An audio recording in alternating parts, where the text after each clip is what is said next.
It was supposed to be the first day that finally went right. I woke before dawn, heart thudding like a nervous child before school. My outfit wasn't fancy. A cream blouse, black trousers, and old shoes polished until they gleamed, but to me it felt like armor. My first real job. My first paycheck. My first chance to prove I wasn't the wasted effort my father always claimed I was. I slipped out quietly. If he woke up, he'd ruin it like always. Working won't change what you are, he once told me. You'll crawl back here begging soon enough. Please subscribe to our channel and tell us in comments from where are you watching this video. So I didn't tell him about the application or the interview or the offer. I wanted him to find out only after I had proof that I wasn't worthless. The bus ride felt like freedom. I kept replaying my mother's expression when I told her about orientation. She hadn't smiled. Don't get your hopes up, she'd warned. You know how your father gets when you disobey. That's why I left before either of them could stop me. When I reached the office, a mid-sized logistics firm with glass doors and the faint smell of printer ink, my hands trembled. The HR manager greeted me with a warm smile. You must be Eva. We're so happy to have you. Those words hit deeper than she could ever guess. Happy to have you.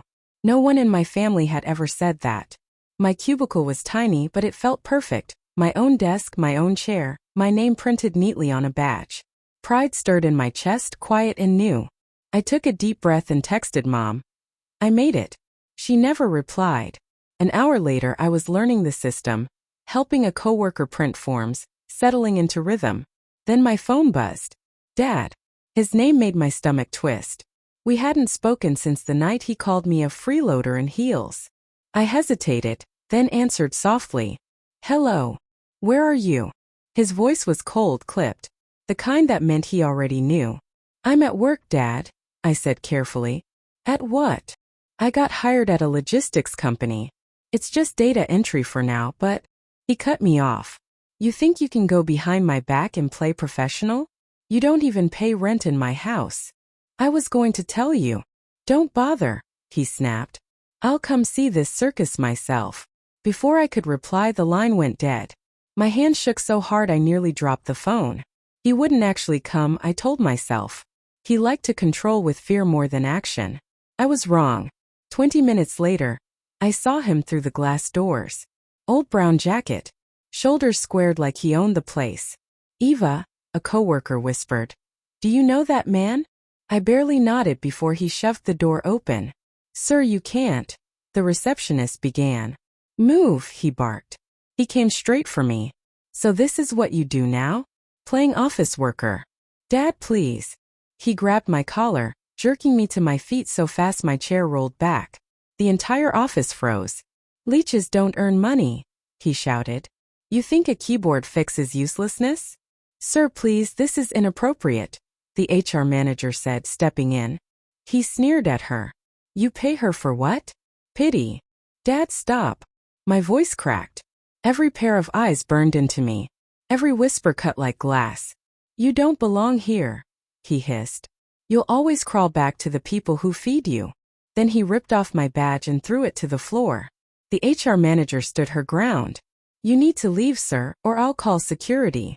He glared first at her, then at me. Go ahead. Everyone will see what kind of parasite you raised.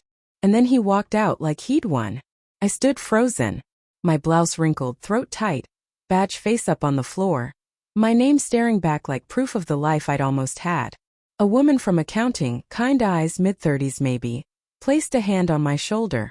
She picked up the badge, dusted it off and handed it back. Don't let him take this from you, she whispered. But he already had. I left quietly. No tears. No goodbyes. Just silence and the reflection of someone hollow in the bus stop glass. When I got home, Mom was at the stove. She didn't look surprised.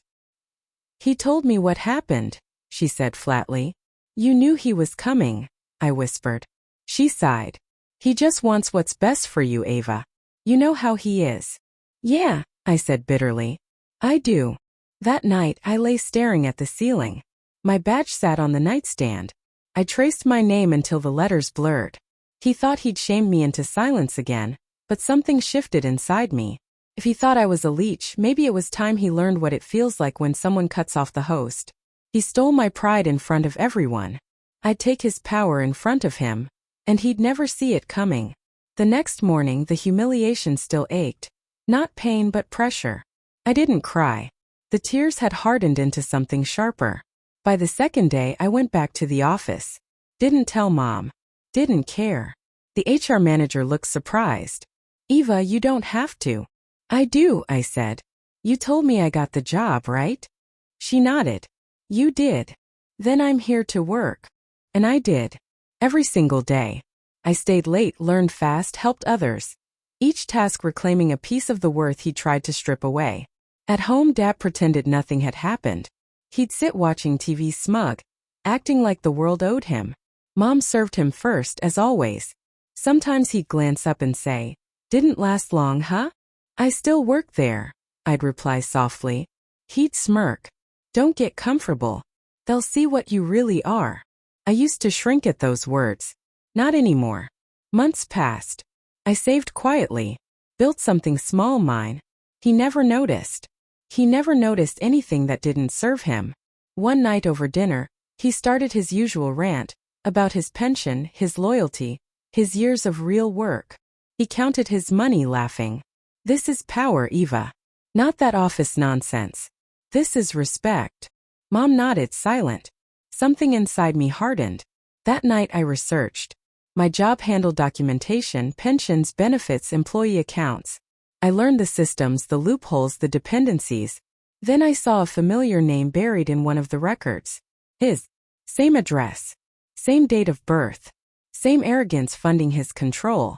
I didn't change a thing.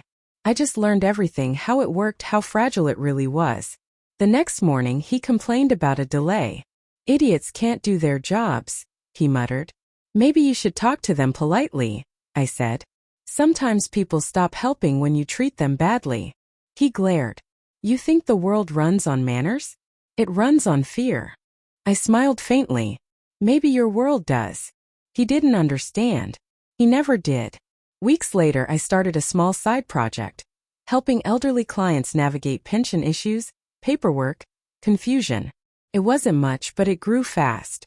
And for the first time people thanked me sincerely. "You've got a gift," one woman said. "You make complicated things feel safe." That word hit me harder than I expected. Safe. Meanwhile at home his patience cracked. Payments delayed again. Small errors but enough to unnerve him.